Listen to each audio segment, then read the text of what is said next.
People like you can't work in this company." The manager's voice rose, thick in the air. "Ma'am, with all due respect, I have all qualifications to work in this company." Maya, the new black employee, replied. "Then be ready to face the consequence," and without another word, the manager, Heather, with deliberate slowness, took the water pitcher and poured it directly over the new black hire, Maya's head. Cold water cascaded down her face, soaking her hair, her clothes, pooling at her feet. The office fell silent. "Looks like you needed to cool off," Heather said with a smirk, walking away. Water dripping from her chin, Maya walked with dignity to the bathroom. Only when the door closed behind her did she allow herself to breathe deeply, looking at her soaked reflection in the mirror. She pulled out her phone and called her father. "Dad," she said quietly, water still dripping onto the phone screen. "It's worse than you imagined. Much worse." But little did she know that this was just the beginning. She was fired for a theft she knew nothing about and escorted out of the building. But the next day, she returned as their new CEO. If you stand against prejudice and believe everyone should be respected no matter their skin color, hit the subscribe button and tell us what country you're watching from in the comments. Robert Johnson sat alone in his penthouse office, the city lights twinkling below as he reviewed the 6th anonymous complaint this quarter. The message was clear. Something toxic was happening at Johnson Industries' flagship branch. The numbers looked good on paper, but the truth was hiding beneath the surface. 6 employees had quit in just 3 months, and these complaints painted a disturbing picture. The elevator doors opened, and in walked Maya Johnson, his brilliant daughter. Designer luggage in hand, confidence in her stride, and Harvard Business School credentials that made any father proud. After conquering startups in London, she was finally home to claim her birthright. "Welcome home, sweetheart," Robert said, embracing his daughter. "Harvard Business School, successful ventures in London, you're more than ready to take over this company." Maya beamed with pride. 5 years of preparation had led to this moment. But Robert's expression shifted as he released her from the hug. "Something's wrong at our flagship branch," Robert said, his voice heavy with concern. "The numbers look impressive, but we've lost 6 employees in 3 months. These complaint emails, they suggest a pattern." He slid the tablet across his desk. Maya's eyes widened as she read the messages. Stories of harassment, discrimination, and hostile work environments. All anonymous, all afraid of retaliation. "Before I announce you as CEO," Robert continued, "I need you to see what's really happening on the ground floor. I need you to go undercover." Maya's excitement deflated instantly. "Dad, I'm qualified to lead now. I've spent years preparing for this. Why delay the announcement?"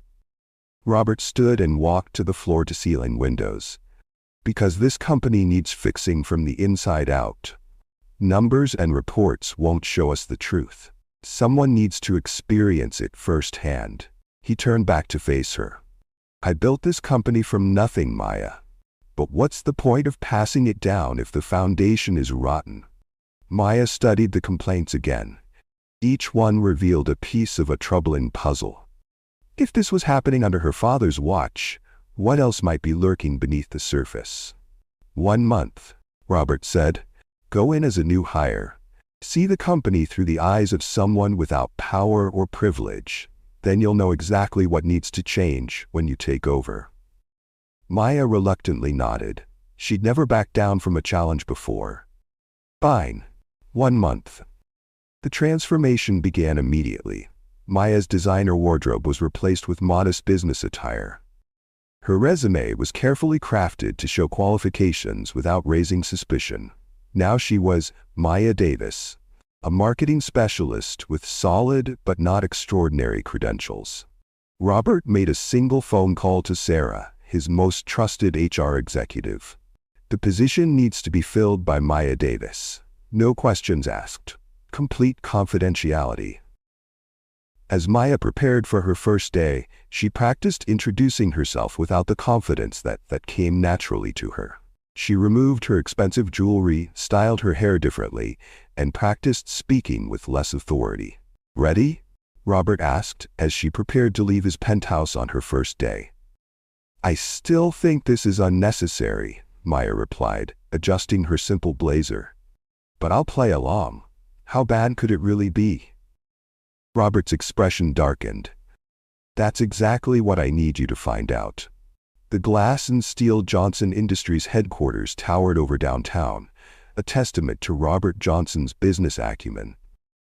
As Maya walked through the revolving doors on Monday morning, she felt a strange mix of pride and apprehension. This building represented her family's legacy, yet today she was entering not as the heir apparent, but as Maya Davis, an ordinary new hire. The security guard barely glanced at her temporary ID badge, a stark contrast to the reverential treatment she normally received.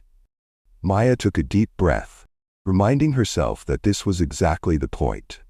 For the next month, she would experience the company as any other employee would. The marketing department occupied the entire 14th floor. Maya stepped off the elevator, resume in hand, dressed in a simple blue blazer and black pants, professional but intentionally unremarkable. The receptionist pointed her toward the department manager's office without looking up from her computer. Derek Wilson sat behind an imposing oak desk, scrolling through his phone. Maya had seen him at company events but had never interacted with him personally. Now, she stood in his doorway, waiting to be acknowledged. When he finally looked up, his expression shifted from boredom to unmistakable disgust. "So this is what HR sends me?" Derek said, not bothering to stand or offer his hand. "When I specifically asked for qualified candidates?" Maya fought to keep her expression neutral. She had graduated top of her class at Harvard Business School and led 2 successful tech startups in London. The resume in her hand was intentionally watered down, but still showed impressive qualifications. "Maya Davis," she said, extending her hand. "I'm looking forward to joining the team." Derek ignored her outstretched hand, instead picking up her resume with 2 fingers as if it might be contaminated. "Sarah from HR called about you, said I had to take you." He sighed dramatically. "Let's get your onboarding over with." He led her through the open-plan office where employees typed at sleek workstations.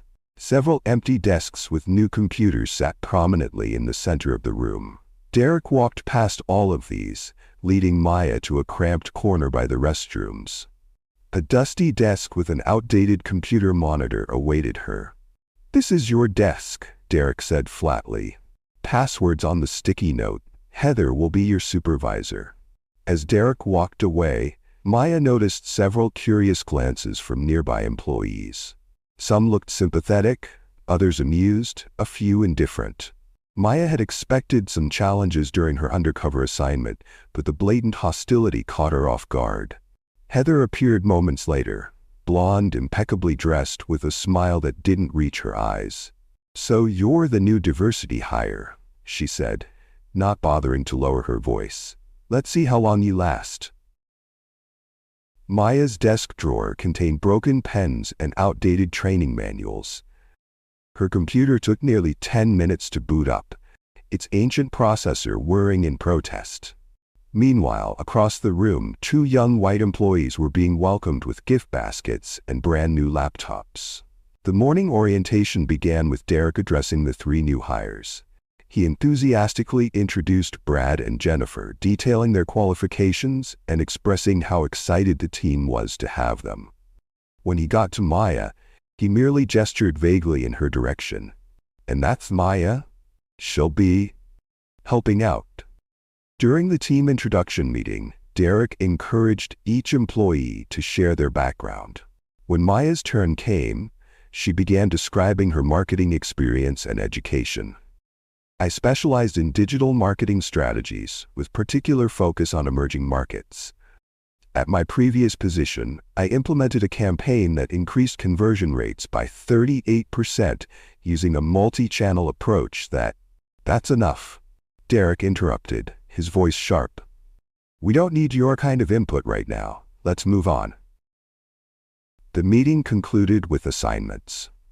Brad and Jennifer were invited to join a prestigious client pitch meeting. Maya was tasked with organizing the supply closet and updating the contacts spreadsheet, administrative work far below her qualifications. Back at her desk, Heather approached with a condescending smile. "I need my coffee, very specific order." She handed Maya a post-it note with detailed instructions. Medium roast, 1/2 inch of room at the top, 2 pumps vanilla, 1.5 pumps caramel, almond milk steamed to exactly 150 degrees, 2 raw sugar packets stirred counterclockwise for exactly 20 seconds, with cinnamon sprinkled on top.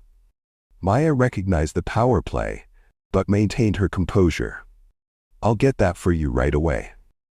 The office kitchen was empty as Maya meticulously prepared the coffee according to Heather's precise instructions. She measured the temperature with the kitchen thermometer, counted the stir rotations, and carefully added each ingredient. Despite her feelings about being used as a personal barista, Maya's perfectionist nature wouldn't allow her to do a sloppy job. She returned to Heather's desk, carefully placing the coffee on a coaster. "Here you go. Medium roast with 2 pumps of vanilla, 1.5 pumps caramel, almond milk steamed to 150 degrees, 2 raw sugar packets stirred counterclockwise, and cinnamon on top." Heather made a show of taking a small sip, her eyes locked on Maya. Then her face contorted into an exaggerated grimace. "This is disgusting. Too hot and way too much sugar." Maya started to apologize, offering to remake the coffee, when Heather suddenly stood up, knocking the full cup directly onto Maya's shirt. The scalding liquid soaked through immediately, burning her skin. "Oh my goodness," Heather gasped, her eyes gleaming with poorly concealed satisfaction. "You should be more careful." Laughter erupted from nearby desks. Maya stood perfectly still, coffee dripping from her ruined blouse, the burning sensation spreading across her chest. Her father had built this company from nothing. One day, she would lead it. The thought kept her from showing any reaction as coffee pooled at her feet. Derek walked by, assessing the situation with a smirk. "Clean yourself up," he said. "And the floor too while you're at it." In the bathroom, Maya gently pressed paper towels against her reddened skin. The coffee had caused mild burns across her chest. She had brought a change of clothes. Her father's warning to be prepared for anything suddenly seemed prescient. But nothing could have prepared her for the deliberate cruelty she was experiencing.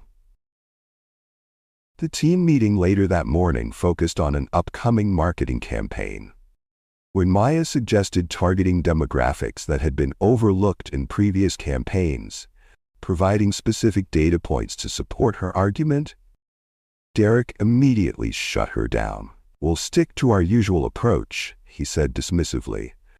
"Why don't you take notes instead of trying to run the meeting?"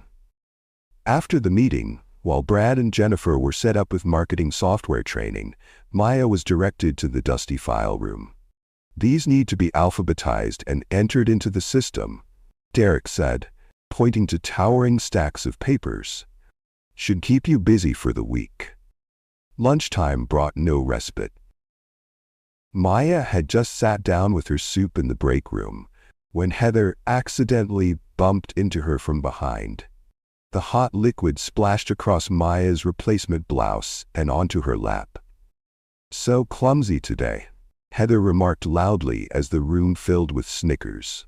No one offered napkins or assistance as Maya quietly cleaned herself up again. It was in the supply closet that Maya met James, a graphic designer who had been with the company for 5 years. He spoke quietly, glancing over his shoulder to ensure no one was listening. "They're trying to break you," he warned. "I've seen this before. 3 black employees started in the last few months, all quit within 2 weeks. Derek and Heather have turned breaking minorities into a sport." "Why doesn't anyone say anything?" Maya asked. James gave her a weary look. "You must be new to how the world works. Speaking up means becoming the next target. I've got kids to feed, a mortgage to pay." The afternoon brought more challenges. During a client presentation rehearsal, Derek continuously interrupted Maya's speaking parts. "Can you speak more professional?" he asked with exaggerated patience. "You know what I mean, less urban." He gestured vaguely at her. "Our clients expect a certain level of polish." Maya had graduated summa cum laude from Harvard. She had presented to boards of directors and international investors. Being told her articulate, while precise speaking style was too urban made her blood boil, but she maintained her composure. "I'll work on that," she said evenly. The breaking point came late in the afternoon.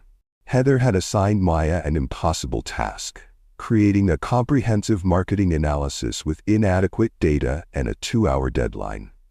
Despite the constraints, Maya produced a thorough report, drawing on her extensive experience to fill in the gaps. When she presented the completed work to Heather, her supervisor barely glanced at it before throwing it aside. "This is garbage," Heather said loudly. "Did you even try, or is this the best someone like you can do?" Something in Maya snapped, not in an emotional outburst, but in a calm determination to stand her ground. "I completed this analysis with the limited information provided," Maya said firmly. "The methodology is sound and the conclusions are backed by data. If you have specific concerns about the content, I'd be happy to address them." The office had gone quiet.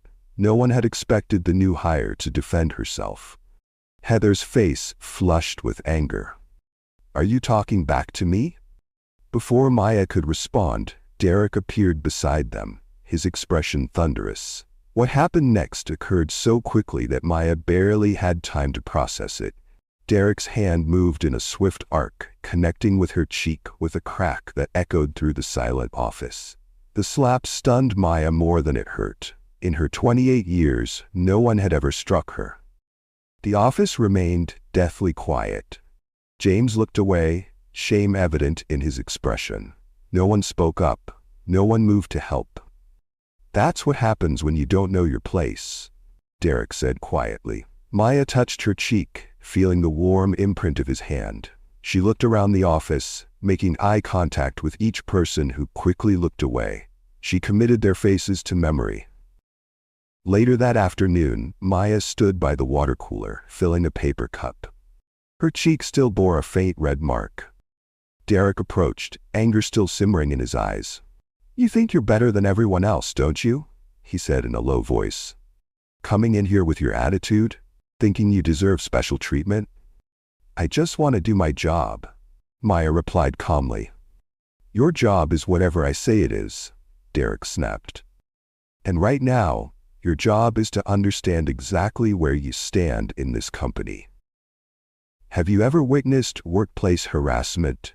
Share your experiences in the comments below, and click on the subscribe button now for more stories like this. 3 days into Maya's undercover assignment, the coffee and slap incident had become the defining moment of her experience at Johnson Industries. Standing in the bathroom, her clothes soaked and her dignity intact, only through sheer force of will, Maya had reached a breaking point. Not her breaking point. She was far too resilient for that. But the point at which she understood that the situation was beyond what even she had imagined. Maya changed into her spare clothes, the third outfit she'd needed that week, and returned to her desk with her head held high. As she walked through the marketing department, she noticed the sidelong glances, the whispers, the barely concealed smirks. Most employees quickly averted their eyes when she looked their way, uncomfortable with their own complicity. Only James, the graphic designer who had warned her earlier, offered a subtle nod of respect. Derek Wilson watched Maya's return with visible frustration. His tactics had escalated from microaggressions to outright harassment, culminating in physical assault when he slapped her and public humiliation with the water incident. Yet Maya remained unbroken. Each morning, she arrived precisely on time, impeccably prepared, and continued to demonstrate her considerable skills despite being relegated to menial tasks. Later that afternoon, Derek and Heather met in the break room during the mid-afternoon lull when most employees were at their desks. They believed they were alone as they huddled in the corner by the vending machines, speaking in low but intense voices. What they didn't notice was Sophia Ramirez, a junior copywriter in her early 20s, sitting quietly in the adjacent seating area, partially hidden by a decorative plant. Sophia had joined the company just 6 months earlier and had already witnessed enough troubling behavior to make her consider quitting. "She's not breaking," Derek hissed, frustration evident in his voice. "I've thrown everything at her. The slap should have sent her running. The water cooler thing should have been the last straw. But she keeps coming back." Heather nervously twisted her watch. "Maybe we should just back off. Let HR handle her performance reviews. We could document some mistakes, build a case over time." Derek scoffed. "That could take months. I'm not having her in my department for months. She's too stubborn to quit, so we need to get her fired instead." Sophia's fingers quietly moved to her phone. With deliberate slowness, trying to avoid attracting attention, she opened her recording app and pressed the red button. Her heart pounded so loudly she feared they might hear it from across the room. "What do you have in mind?" Heather asked, leaning closer to Derek. A cruel smile spread across Derek's face. "Equipment theft. It's immediate grounds for termination, no questions asked. Company policy." Sophia angled her phone slightly, keeping it mostly hidden behind her notebook, while ensuring the microphone could pick up their conversation. "She'll deny it," Heather whispered. "It'll be her word against yours." "Not if there's concrete evidence," Derek replied. "I've got access to several company devices that aren't currently assigned to anyone. The new MacBook that was supposed to go to Jeffries before he quit. The tablet we use for conference room presentations. A couple of noise-canceling headphones. Total value, around $8,000. Heather's eyes widened. "That's not just termination, that's criminal charges." Derek shrugged, unconcerned. "Not our problem once she's gone." "How would you even get that stuff into her possession?" Heather asked. "She has that department-wide meeting tomorrow at 2 p.m. Her bag stays at her desk. I'll slip everything in, then discover it when she returns. Open and shut case." "What if someone sees you?" Heather's voice betrayed her nervousness. Derek laughed quietly. "Who's gonna question me? I'm the department head. Besides," his voice dropped even lower, but the room's acoustics carried his words clearly to Sophia's phone. "Everyone knows those people are more likely to steal anyway." Sophia felt sick to her stomach, but kept the recording running as Derek laid out the rest of his plan in meticulous detail. Exactly which items would be planted, precisely when he would discover them. Even the specific security personnel he would call to handle the situation. "This ends tomorrow," Derek concluded with satisfaction. "By this time tomorrow, Maya Davis will be escorted from the building, probably in tears, never to return." As Derek and Heather left the break room, Sophia remained frozen in place, hardly daring to breathe. Once they were gone, she checked her recording. 18 minutes and 42 seconds of crystal-clear audio documenting the entire conspiracy. Her hands trembled as she saved the file and backed it up to her cloud storage. Sophia faced an impossible dilemma. She could warn Maya, potentially saving her from false accusations, but almost certainly losing her own job in the process. Or she could remain silent, preserving her financial security while allowing an innocent person to be framed for a crime that could follow her for years. If you were in Sophia's shoes, what would you have done? Would you inform Maya of the plot, or keep quiet to avoid having issues? Let us know in the comments, and don't forget to click on the subscribe button now to enjoy this story. The next day arrived with an atmosphere of tension that seemed to affect only those in the know. For most employees, it was business as usual. For Derek and Heather, it was the culmination of their scheme. For Sophia, it was the heaviest moral burden she had ever carried. Maya arrived at 8:30 a.m., as punctual as always, unaware that her professional reputation and possibly her future employability were at stake. She worked through the morning, displaying the same resilience and competence that had so frustrated Derek. At 1:55 p.m., Maya gathered her notebook and headed to the conference room for the department-wide planning meeting. As instructed by the meeting invitation, she left her personal belongings at her desk, including her shoulder bag tucked neatly beside her chair. Derek waited precisely 7 minutes after Maya left before making his move. He casually approached her desk, carrying a padded laptop bag that contained the items he planned to plant. Glancing around to ensure no one was paying close attention, he knelt down as if picking up a dropped pen. In the conference room, Maya was providing insightful feedback on the upcoming marketing campaign, her ideas consistently more innovative and data-driven than anyone else's contributions. The meeting facilitator, despite initial reluctance, had begun openly acknowledging the value of her input. Back at her desk, Derek quickly transferred the laptop, tablet, headphones, and other small electronics into Maya's shoulder bag, arranging them to look as though they had been hastily hidden. He zipped the bag closed and returned to his office, a satisfied smirk on his face.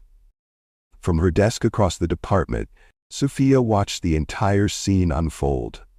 Her stomach knotted with anxiety. She had spent the previous evening wrestling with her conscience, ultimately deciding she couldn't intervene directly without risking her own position. Instead, she kept her phone ready, prepared to document whatever happened next. The department meeting concluded at 3:15 p.m. Maya returned to her desk, completely unaware of what awaited her. She had just sat down when Derek approached, security guard in tow. "Maya Davis," Derek announced loudly, ensuring everyone in the vicinity could hear. "I need to check your bag." Maya looked up, confusion evident on her face. "My bag? Why?" "We've had reports of missing company equipment," Derek replied, his voice carrying across the now silent office. "Standard procedure. Everyone's being checked." This was a lie, of course. No one else had been subjected to any search, and no announcement of missing equipment had been made. But Maya, still operating under her cover identity, had no grounds to refuse. "Of course," she said calmly, handing over her shoulder bag. Derek made a theatrical show of opening the bag, his expression shifting from neutral to shocked outrage as he discovered the items he had planted. "What is this?" he demanded, pulling out the MacBook. "Company property." He continued removing items one by one, placing them on her desk for all to see. "A tablet? Headphones? What were you thinking?" Maya's confusion turned to dawning comprehension as she realized what was happening. "Those aren't mine," she stated firmly. "I didn't put those in my bag." Derek's face twisted with contempt. "I knew you people couldn't be trusted," he said, loudly enough for everyone to hear the racial undertone in his statement. "Security, escort her out. She's terminated, effective immediately." The security guard, uncomfortable but following protocol, stepped forward. "Ma'am, I need you to come with me." Maya stood, her dignity intact despite the humiliation being heaped upon her. "May I make one phone call before I leave? Just one call. That's all I ask." Derek laughed, the sound cruel and dismissive. "Call whoever you want. Your lawyer? Your family? It doesn't matter. You'll never work in this industry again. Your career is over." Maya retrieved her personal phone, maintaining eye contact with Derek as she dialed.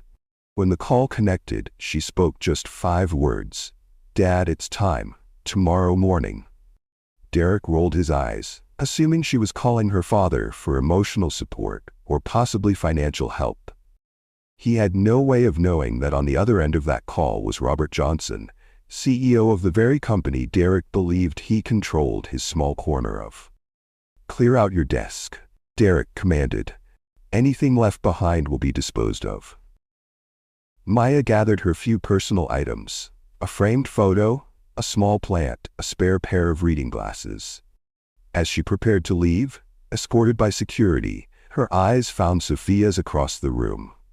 In that brief moment of connection, something unspoken passed between them. A recognition, perhaps, or a promise.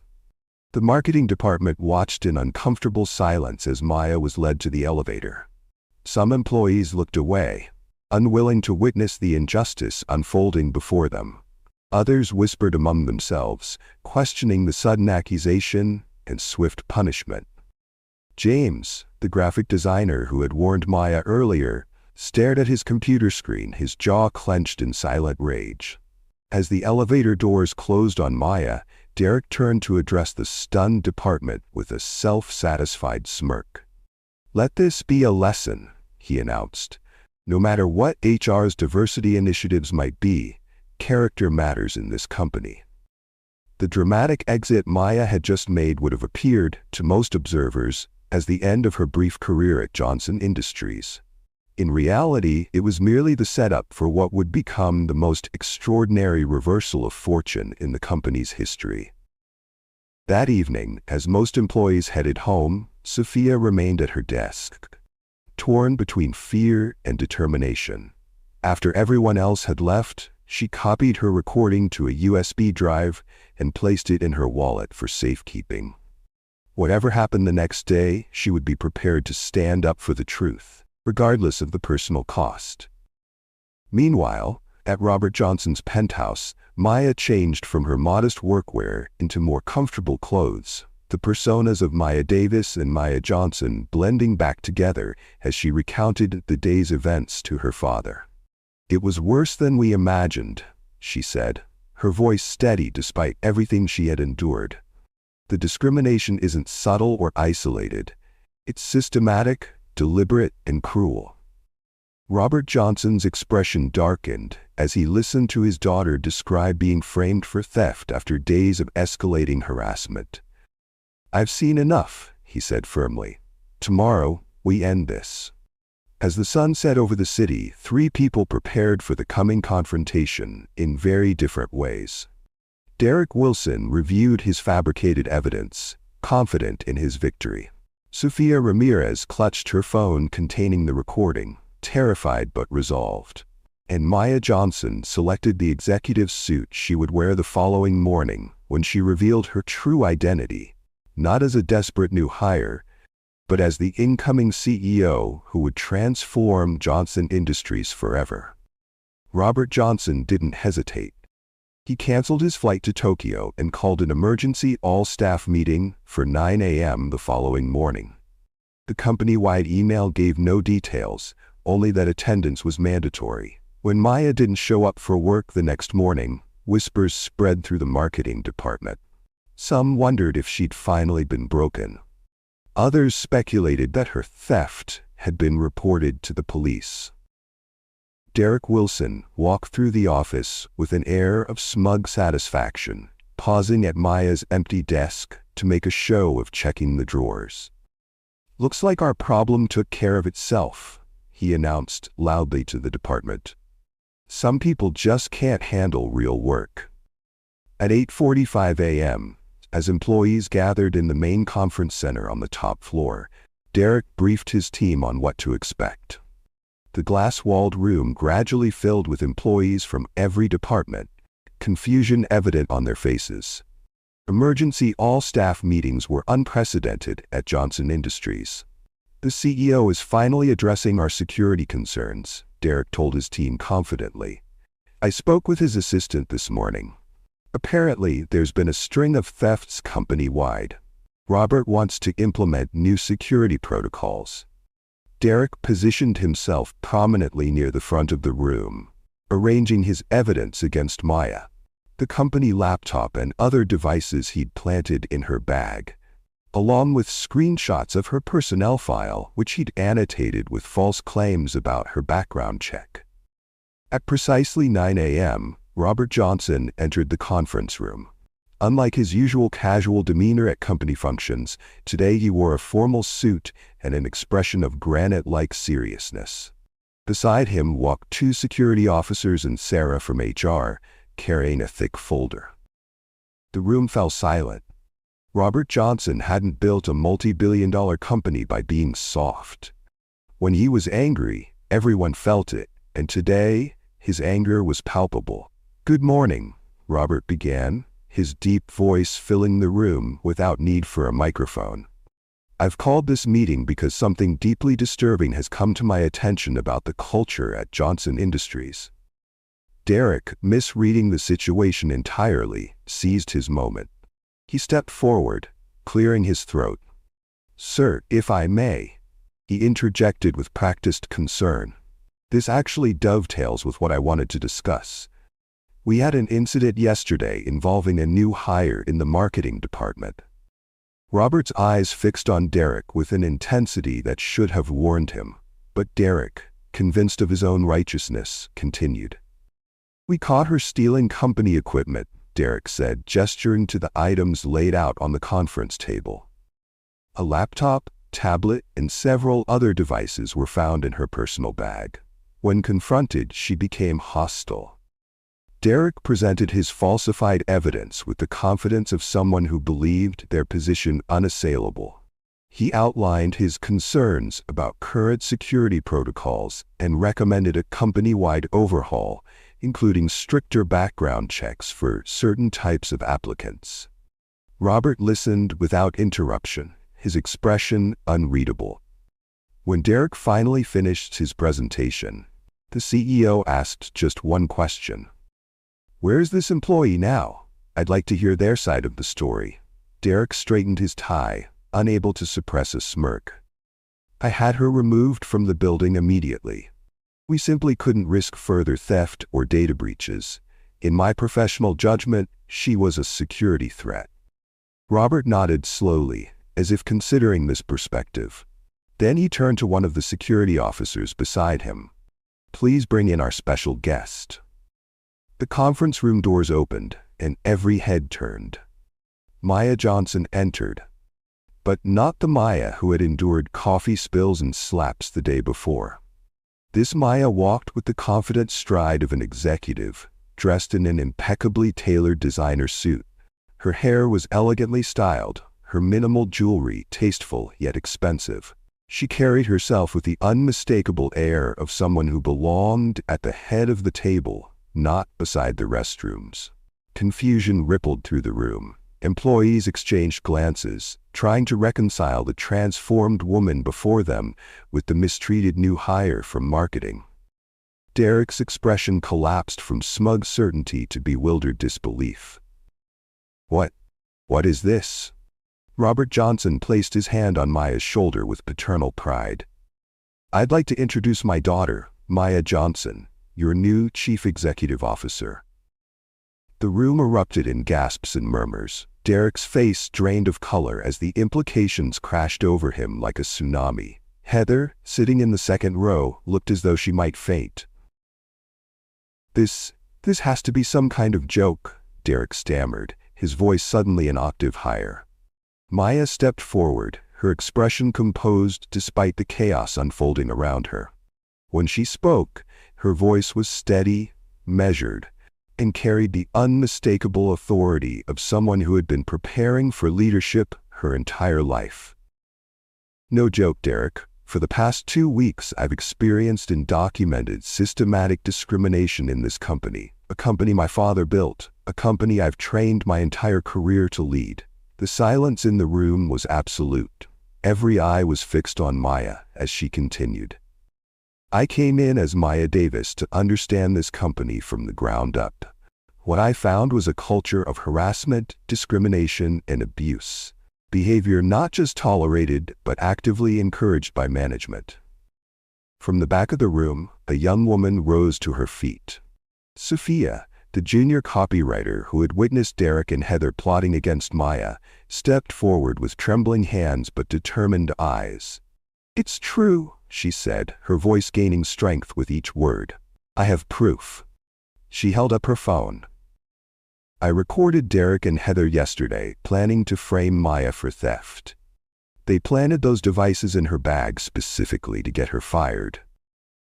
Derek's face contorted with rage. "You're lying. This is absurd. She has no—" "Play the recording," Maya said calmly. Sophia connected her phone to the conference room speakers. Derek and Heather's voices filled the room, crystal clear. The recording continued, detailing every aspect of their plan with damning precision. Derek lunged toward Sophia, but security immediately restrained him. From the middle of the audience, another figure stood. James, the graphic designer who had warned Maya but never intervened, finally found his voice. "I've seen this before," he said, looking directly at Derek. "For 5 years, I've watched you target every person of color who came through that department. I stayed silent because I was afraid for my job, for my family. I won't be silent anymore." James described years of systematic discrimination. Qualified minorities denied promotions, excluded from important meetings, subjected to higher standards and harsher criticism than their white counterparts. As James spoke, Maya moved to the computer at the front of the room. "My father and I suspected problems, but we needed to understand their full extent. With legal approval and security's assistance, we installed cameras throughout the marketing department 2 weeks ago." The main screen illuminated with footage from the previous day. The entire room watched in horrified silence as the coffee incident played out. Heather's detailed instructions, Maya's perfect execution, and Heather's deliberate spill followed by mocking laughter.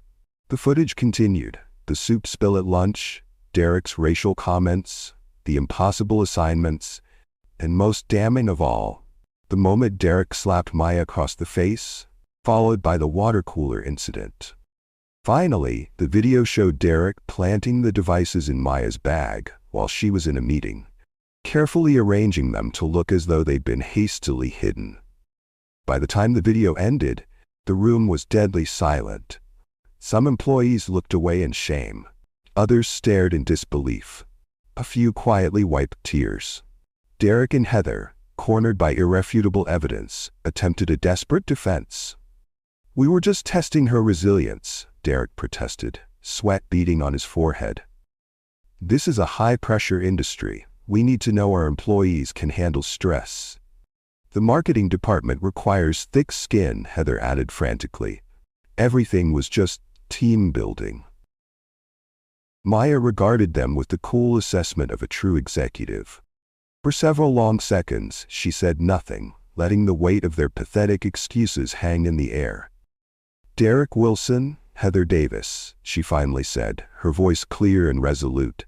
"You're fired, effective immediately." She turned to Sarah from HR. "Please process their termination paperwork. Their personal items will be packed and sent to them. They are not to return to their desks or have any further contact with Johnson Industries employees."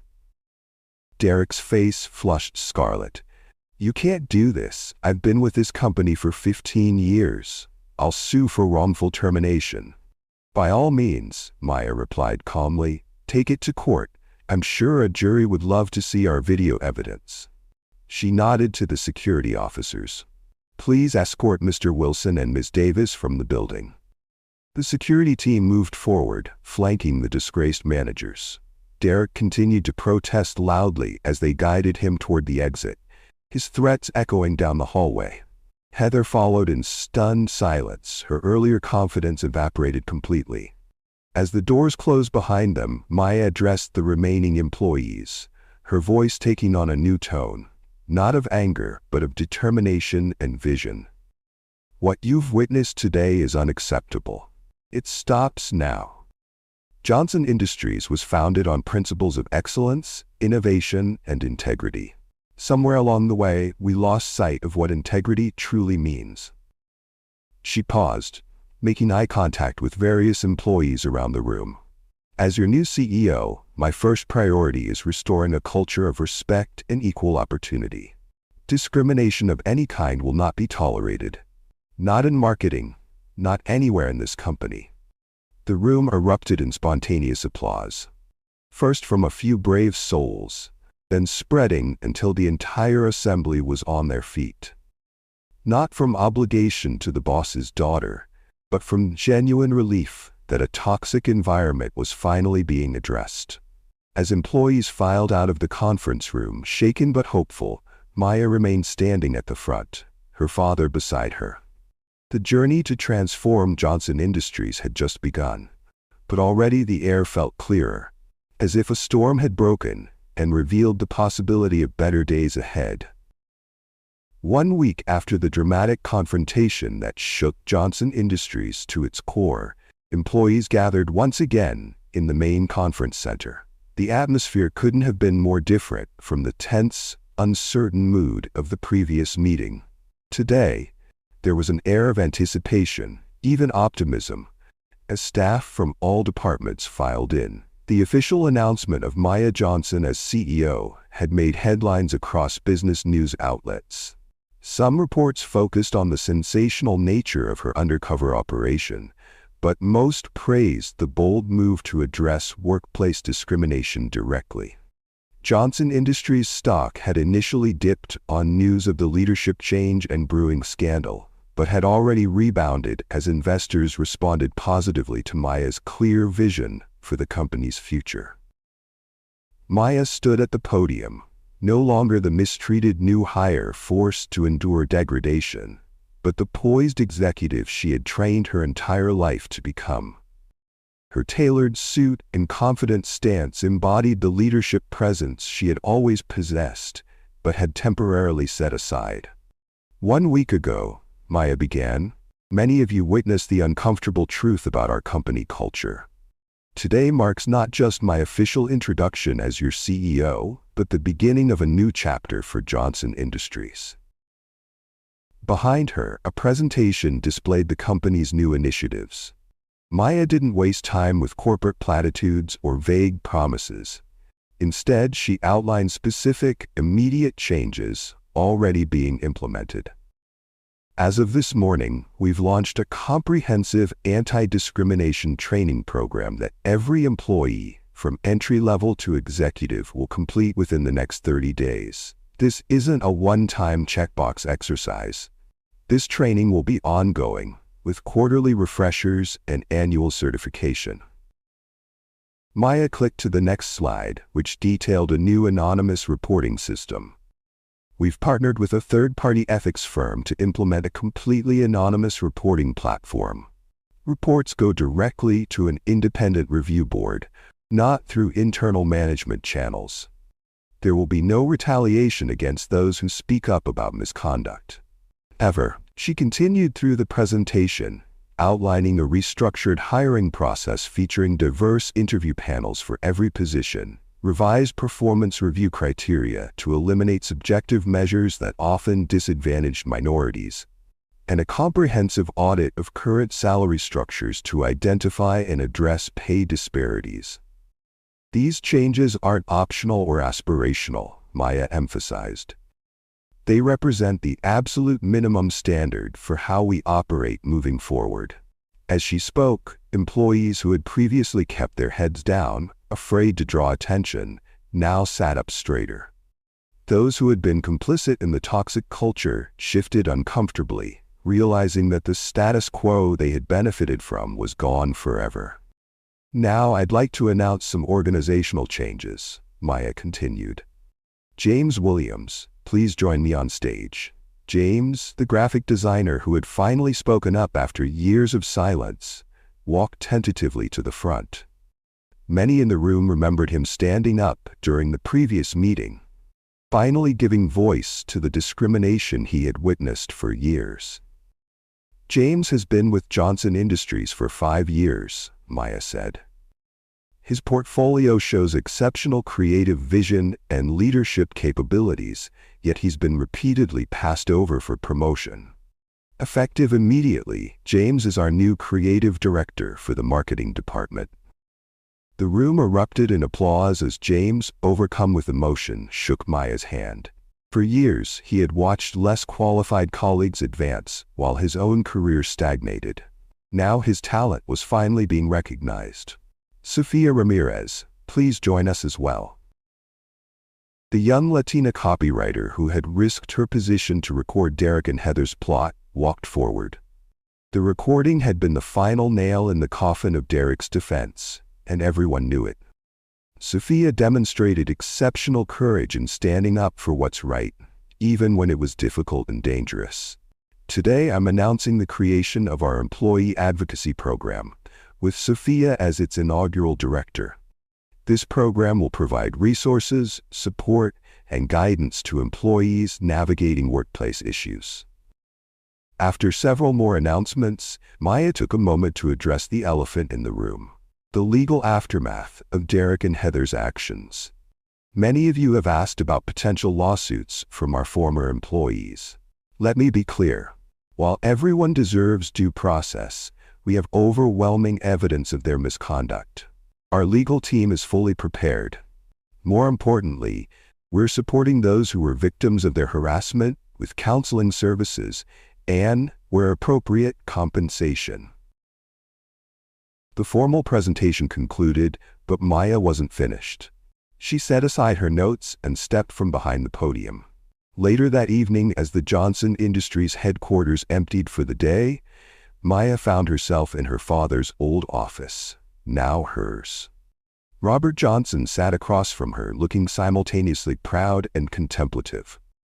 "You did well today," he said, "better than I could have." Maya smiled, removing her blazer and settling into her new chair. "I had good teachers."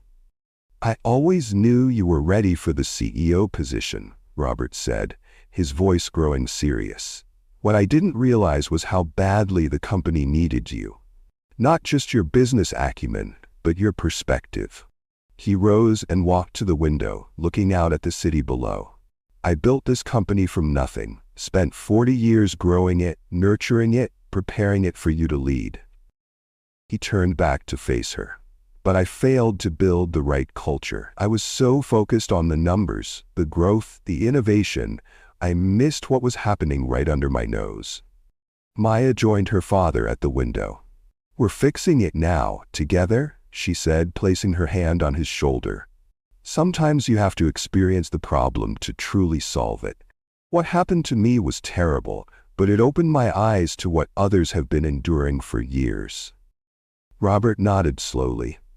"When you called me that first day, told me where they'd put your desk, how they'd treated you, I wanted to storm in there immediately, end the experiment." "I'm glad you didn't," Maya replied. "If we'd only heard about these problems secondhand, we might have implemented half measures, surface-level solutions. Now we know exactly what needs to change."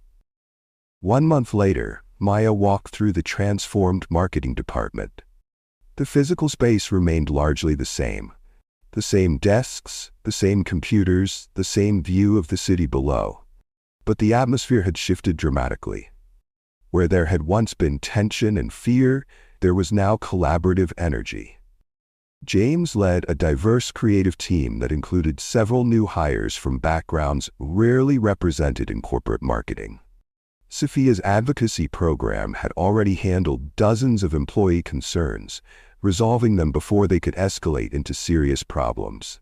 Most importantly, the employees themselves had changed. Those who had been silent bystanders now spoke up when they witnessed inappropriate behavior. Those who had been targets of discrimination now had pathways to address issues without fear of retaliation. Those who couldn't adapt to the new culture had largely left of their own accord. Maya stopped at the desk where she had once sat as Maya Davis, the cramped corner workstation by the restrooms. It had been transformed into a comfortable break area with a sign that read, "Never forget where we came from, or how far we still have to go." As Maya completed her tour of the department, her voice carried over footage of the transformed workplace. "My experience going undercover changed more than just this company. It changed me. I thought I understood leadership from my education, my training, my previous successes. But experiencing discrimination firsthand taught me what no business school ever could.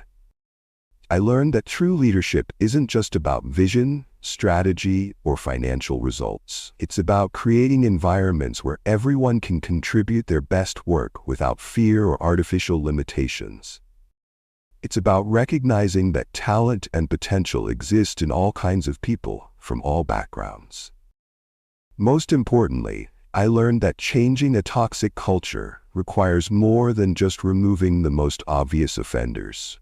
It requires sustained commitment, concrete policies, and the courage to keep having uncomfortable conversations. At Johnson Industries today, we're not perfect. We're still learning, still growing, still working to be better. But we're doing it together, with honesty and accountability. If you enjoyed this story, like, share with others so they can learn too, and hit the subscribe button. Our next video is one you shouldn't miss.